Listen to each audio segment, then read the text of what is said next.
Okay. So adaptive radiation. What is adaptive radiation? അപ്പോൾ ആദ്യം അതിന്റെ definition തന്നെ നോക്കാം. Okay.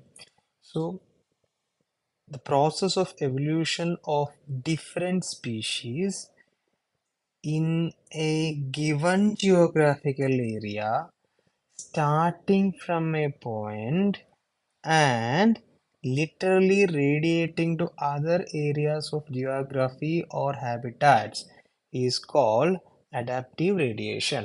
ഇവിടെ പറയാം evolution of what? Evolution of different species in a given geographical area, in a particular geographical area, starting from a point. I have a point in start ചെയ്തിട്ട് and literally radiating to other areas of geography, and radiating to other areas of geography or habitat, called adaptive radiation. Simple ആണ്. The marsupial radiation in Australia is an example for adaptive radiation, a kind of divergent evolution we can say. So in a given geographical area എന്ന് പറയുമ്പോൾ നമുക്ക് Australia consider ചെയ്യാം, and you can see that the ancestral population of marsupial, അല്ലെങ്കിൽ the common ancestor, marsupial ancestor, who were in the Australian continent, and they migrated, radiated to different parts of Australia and adapted according to the local situation, local habitat, and become different species. So radiating to different habitat, adapting according to that situation, and becoming a new species, and that is known as what? Adaptive radiation. Perfect example is marsupial radiation. ഇത് പഠിക്കാനായിട്ട് ഒരു code ഞാൻ പറഞ്ഞിട്ടുണ്ട്. The Tasmanian wolf was running behind the tiger cat. The tiger cat was chasing the marsupial rat.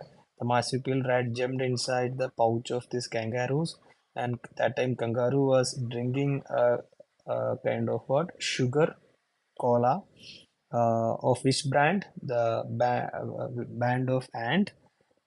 And by seeing all these things, a woman called Molly banned all the Australian marsupials. Okay, bandicoot. So explanation you can see, funny or statement ആണ്, but it will help you at the time of examination, because ഒരുപാട് സമയം ഈ question ചോദിച്ചിട്ടുണ്ട്. Anyway, Australian marsupials or marsupial radiation example for what? Adaptive radiation. Not only that, the Darwin finches are also example for adaptive radiation, because Darwin ഇവരെ എവിടെ കണ്ടത്? നമ്മുടെ south അമേരിക്കയുടെ west കോസ്റ്റിലുള്ള group of islands ആണ് Galapagos island എന്ന് പറയുന്നത്.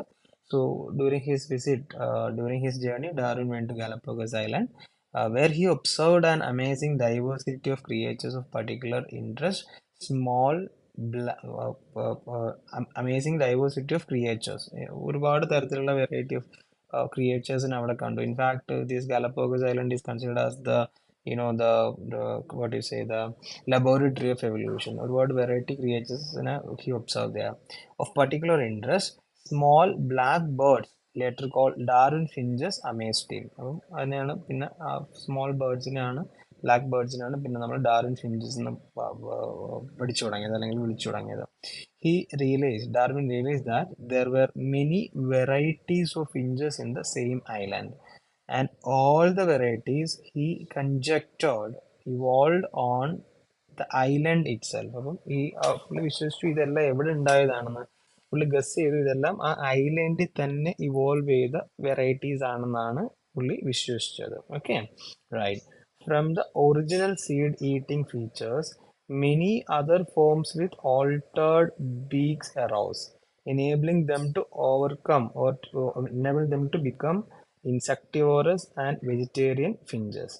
അപ്പം വളരെ സിമ്പിളാണ്. ഞാൻ ആദ്യം പറഞ്ഞ പോലെ ഈ സൗത്ത് അമേരിക്കയിൽ നിന്ന് ഇവിടുന്ന് കുറേ ഐലൻഡിലേക്ക് കുറേ ഇനിഷ്യൽ പോപ്പുലേഷൻ വന്നു. അവരെല്ലാം സീഡ് ഈറ്റിംഗ് ആയിരുന്നു. Okay, right.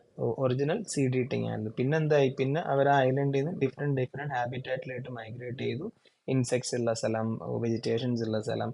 അപ്പോൾ ഇൻസെക്റ്റ് ഉള്ള സ്ഥലത്തേക്ക് പോയ ആൾ ഇൻസെക്ടിവോറസ് ആയിട്ട് മാറി, അല്ലെങ്കിൽ അവിടെ ആ സ്ഥലത്ത് കൂടുതൽ സെലക്ട് ചെയ്തത് ഇൻസെക്ടിവോറസ് ഫിഞ്ചസ് ആണ്. വെജിറ്റേറിയൻ ഫിഞ്ചസ് ഉണ്ടായി. അതേപോലെ നിങ്ങൾക്ക് കാണാം ബീക്ക് സൈസ് ചേഞ്ച് ചെയ്തതാണ് according to their food habitat. എന്ത് തരത്തിലുള്ള ഫുഡാണ് അവർ കൂടുതൽ അവൈലബിൾ ആണ് ആ ഹാബിറ്റാറ്റിനനുസരിച്ചിട്ട് അതിൻ്റെ ബീക്ക് സൈസ് വേരി ചെയ്തു.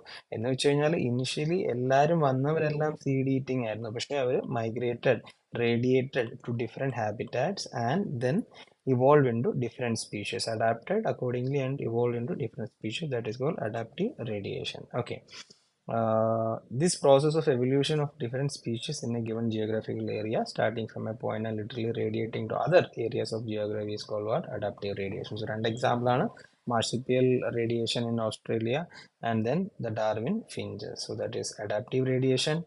And then one more thing we have to, one more concept we have to discuss here, which is the adaptive convergence. Okay, when more than one adaptive radiation appear to have occurred in an isolated geographical area representing different habitats, one can call this convergent evolution. Okay, convergent evolution എന്ന് പറയാം. അപ്പൊ analogous organs എന്താണ് convergent evolution എന്താണ് നമ്മൾ already പറഞ്ഞു.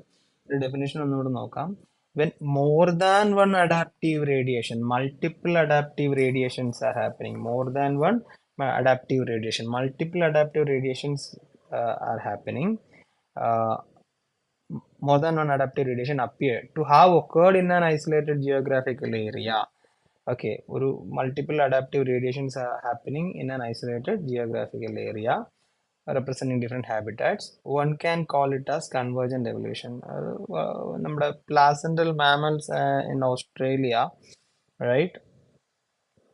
And the marsupials belongs to placental mammals in Australia are also an example for adaptive radiation. Okay, placental mammals in Australia also exhibit adaptive radiation and evolving into different varieties of placental mammals. Okay, but these placental mammals and these marsupials, if you consider together, they are example of convergent evolution. അപ്പോൾ അതിന്റെ definition ഒന്നും കൂടെ പറയാം. Okay, ഇതൊരു isolated geographical area ആണ്. അപ്പോൾ placental mammals ഒരു ഹാബിറ്റാറ്റിലേക്ക് പോയിട്ട് അവർക്ക് അഡാപ്റ്റീവ് റേഡിയേഷൻ നടക്കുന്നു. ഓസ്ട്രേലിയൻ മാർസുപ്പിയൽസും ഒരു ഹാബിറ്റാറ്റിൽ പോയിട്ട് അവർക്ക് അഡാപ്റ്റീവ് റേഡിയേഷൻ നടക്കുന്നു. അപ്പം മൾട്ടിപ്പിൾ അല്ലെങ്കിൽ more than one adaptive radiation is happening in particular geographical area. അപ്പൊ ഇതിൽ രണ്ടിലും ഈ ഓസ്ട്രേലിയൻ മാർസുപ്പിയൽസും പ്ലാസന്റൽ മാമൽസിനും രണ്ടും ഇൻഡിപെൻഡന്റ് ആയിട്ട് എടുത്തു കഴിഞ്ഞാൽ രണ്ടും അഡാപ്റ്റീവ് റേഡിയേഷൻ ആണ്. കാരണം അവരുടെ പേരന്റ് പോപ്പുലേഷൻ ഒരിടത്തേക്ക് റേഡിയേറ്റ് ചെയ്യുന്നു, എന്നിട്ടത് അവർ ഡൈവേഴ്സിഫൈ ചെയ്യാണ്. പക്ഷെ ഇവർ തമ്മിൽ കമ്പയർ ചെയ്യുകയാണെങ്കിൽ ഇവിടെ എന്താ സംഭവിക്കുക? ഈ ഓസ്ട്രേലിയൻ മാർസുപ്പിയൽസും ഈ പ്ലാസന്റൽ മാമൽസും രണ്ടും ഒരേ രീതിയിലാണ് ഇവോൾവ് ചെയ്യുന്നത്, ഒരേ ക്യാരക്ടേഴ്സ് ആണ് ഡെവലപ്പ് ചെയ്യുന്നത്. കാരണം എന്താണ്? ഇവര് ഫേസ് ചെയ്യുന്ന ഒരേ തരത്തിലുള്ള എൻവയോൺമെന്റൽ പ്രഷർ ആണ്. മനസ്സിലായി? അതുകൊണ്ടാണ് ആ ഡെഫിനേഷൻ അങ്ങനെ കൊടുത്തിരിക്കുന്നത്. എന്താണ് ഒന്നുകൂടെ വായിക്കാം. Yeah, more than one adaptive radiation appear to have occurred in an isolated geographical area.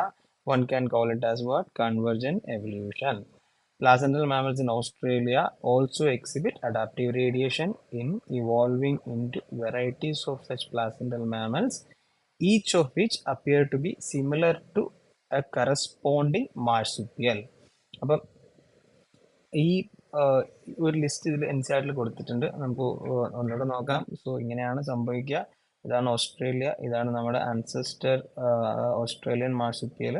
അവരുടെ ഒരു ഹാബിറ്റാറ്റിലോട്ട് പോകുന്നു, അവർ റേഡിയേറ്റ് ചെയ്യുന്നു, അഡാപ്റ്റീവ് റേഡിയേഷൻ നടക്കുന്നു. ഓക്കെ, അഡാപ്റ്റീവ് റേഡിയേഷൻ നടക്കുന്നു. അതേപോലെ പ്ലാസന്റൽ മാമൽസ് ഉണ്ട്, അവരും ഒരു അതേ ഹാബിറ്റാറ്റിലോട്ട്, ഒരു ഗ്രൂപ്പ് അതേ ഹാബിറ്റാറ്റിലോട്ട് പോകുന്നു, അവർക്കും അഡാപ്റ്റീവ് റേഡിയേഷൻ നടക്കുന്നു. ഇൻഡിവിജ്വൽ ആയിട്ട് എടുത്തു കഴിഞ്ഞാൽ രണ്ടും അഡാപ്റ്റീവ് റേഡിയേഷൻ ആണ്. പക്ഷെ ഇവർ തമ്മിൽ കമ്പയർ ചെയ്ത് കഴിഞ്ഞാൽ അതൊരു അഡാപ്റ്റീവ് കൺവേർജൻസ് ആണ്, ഒരു കൺവേർജന്റ് എവല്യൂഷൻ ആണ്. കാരണം ഈ ഓസ്ട്രേലിയൻ മാർസുപ്പിയലും ഈ പ്ലാസന്റൽ മാമലും ഈ പർട്ടിക്കുലർ ഹാബിറ്റാറ്റിൽ ഒരേ ലൈനിലായിരിക്കും ഇവോൾവ് ചെയ്യുക. ഫോർ എക്സാമ്പിൾ, ഈ placental mole and marsupial mole both are actually burrowing ആണ്. രണ്ടുപേരും ഒരേ ഡയറക്ഷനിലാണ് ഇവോൾവ് ചെയ്യുന്നത്. ഒരാൾ മാമലാണ്, ഒരാൾ മാർസുപ്പിയലാണ്, രണ്ടും ബറോവിങ് ആണ്. ഇനി anteater and numbat. Anteater placental മാമലാണ്, നംബാറ്റ് ഓസ്ട്രേലിയൻ മാർസുപ്പിയലാണ്. ആൻറ്റീറ്ററും നംബാറ്റും ഡിഗിങ് ആൻറ്റീറ്റേഴ്സ് ആണ്. ഒരേപോലെയാണ് അവരുടെ ഫീഡിങ് ഹാബിറ്റ്സ്, അല്ലെങ്കിൽ ഒരേ ലൈനിലാണ് അവർ ഇവോൾവ് ചെയ്യുന്നത്. ഡിഗിങ് ആൻറ്റീറ്റർ ആണ്. ഈ പ്ലാസന്റൽ മൗസ് ആൻഡ് മാർസുപ്പിയൽ മൗസ് രണ്ടും റോഡൻസ് ആണ്, അല്ലേ? ചെറിയ റോഡൻസ് പോലത്തെ ആനിമൽസ് ആണ്. ഇനി lemur and spotted cuscus. Lemur is a placental mammal, spotted cuscus is an Australian marsupial. But അവർ രണ്ടുപേരും ഒരേ എൻവയോൺമെന്റിലാണ്. അപ്പം more than one adaptive radiation നടക്കുന്നു, അതുകൊണ്ട് അവർ രണ്ടുപേരും ഒരേ ലൈനിൽ ഇവോൾവ് ചെയ്യുന്നു. രണ്ടുപേരും അർബോറിയൽ ആണ്, അർബോറിയൽ ട്രീ ഡെല്ലിങ് ആനിമൽസ് ആയി. ഇനി ഫ്ലൈങ് സ്ക്യൂറൽ പ്ലാസന്റൽ മാമൽ ആണ്. ഫ്ലൈങ് ഫലഞ്ചസ് എന്ന് പറയുന്നത് ഓസ്ട്രേലിയൻ മാർസുപ്പിയൽ ആണ്. രണ്ടുപേർക്കും ഗ്ലൈഡ് ചെയ്യാൻ പറ്റും, ഗ്ലൈഡേഴ്സ് ആണ് രണ്ടുപേരും, gliders. Okay, flying squirrel and flying phalangers. Bob placental മാമലാണ്. Tasmanian tiger cat Australian marsupial ആണ്. ബട്ട് രണ്ടുപേരും കാർണിവോറസ് കാറ്റ് ലൈക്ക് ഓർഗാനിസം ആണ്. കാർണിവോറസ് കാറ്റ് ലൈക്ക് ഓർഗാനിസം ആണ്.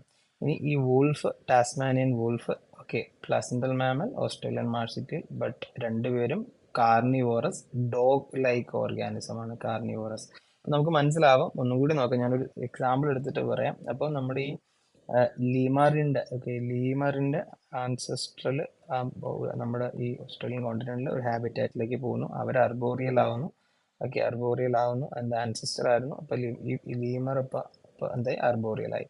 അതേപോലെ തന്നെ അത് പ്ലാസന്റൽ മാമലാണ് ഓഫ് കോഴ്സ്. ഇനി ഓസ്ട്രേലിയൻ മാർസുപ്പിയലിലെ നമ്മുടെ സ്പോട്ടഡ് കസ്കസിന്റെ ആൻസെസ്റ്ററും ഇതേ എൻവയോൺമെന്റൽ പ്രഷറിലാണ്. അയാളും എന്താണ്, സ്പോട്ടഡ് കസ്കസും എന്താവുന്നു, അത് അവരും എന്താവുന്നു, അർബോറിയൽ ആവുന്നു. ഇപ്പൊ മനസ്സിലായോ? ഈ സ്പോട്ടഡ് കസ്കസിന്റെ എവല്യൂഷൻ സിംഗിൾ ആയിട്ട് എടുത്തു കഴിഞ്ഞാൽ അത് എന്താണ്, അത് അഡാപ്റ്റീവ് റേഡിയേഷൻ ആണ്. ഈ ലീമറിന്റെ എവല്യൂഷൻ സിംഗിൾ ആയിട്ട് എടുത്തു കഴിഞ്ഞാൽ അത് അഡാപ്റ്റീവ് റേഡിയേഷൻ ആണ്. പക്ഷെ നമ്മൾ ഈ ലീമറിനെയും സ്പോട്ടഡ് കസ്കസിനെയും കൂടെ കമ്പയർ ചെയ്ത് നോക്കിക്കഴിഞ്ഞാൽ അതൊരു അഡാപ്റ്റീവ് കൺവേർജൻസ് ആണ്. Because multiple adaptive radiation is happening in the same geographical area. So that is adaptive radiation and its examples. Very important topic.